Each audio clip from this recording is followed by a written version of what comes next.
I guess whenever you look at this situation, you've got a girl that is saying that she was unconscious because of the alcohol, but she can plainly restate what happened that night.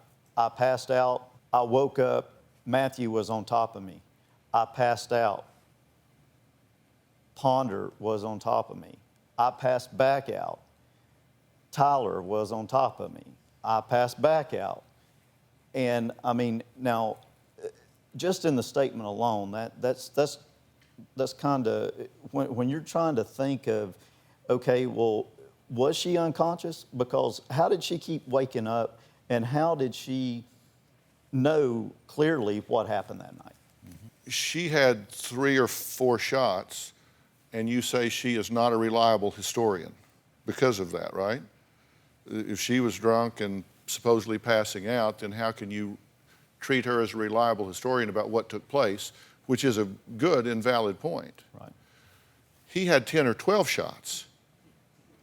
So how can you regard him as a reliable historian? If she is disqualified with 3 or 4, how is he not disqualified at 10 or 12? That's the problem with that. My problem with this is, why is she not accused of rape? She started with him. He is a boy. Why is she not? Why does it always have to be the guy or the athlete that is doing that? And that's where our society is today. People like to see people go down. But, you know, it's not only guys out there raping girls. Girls can rape guys. Well, listen, that, as ludicrous as that may sound, certainly anyone can be exploited sexually. Right. But you and I both know that the real answer to that is that boys are generally bigger and stronger, have the ability to impose their will on a woman much more so than a woman can impose their will physically right. on a male. And so that's the answer to your question. Right.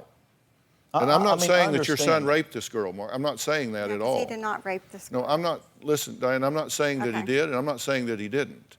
I'm saying he made some really stupid decisions. I agree with that. And fortunately, you don't go to jail for being stupid. If she says no to you at any point, and you impose your physical will on her against her wishes, then that is a definition of rape. And here's the problem. If she was drunk, and the 4 of us have agreed that she was, based on your report, that if she took 4 shots in 30 minutes, she would be legally drunk. People that are legally drunk do not have the capacity to give consent. And if she was impaired with alcohol, if her capacity was diminished by alcohol, then she did not have the legal presence to give consent.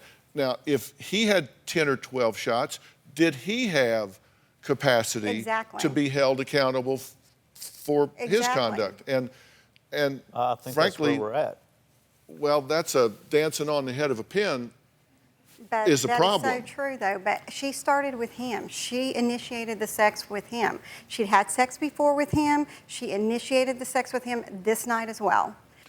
It was not rape. And you understand that she tells a different story than that. Currently, she may or may not. It just depends on, you know, we've heard different rumors around. Do you have a story or a question for me? Click the link in the description and tell me what in the world is going on.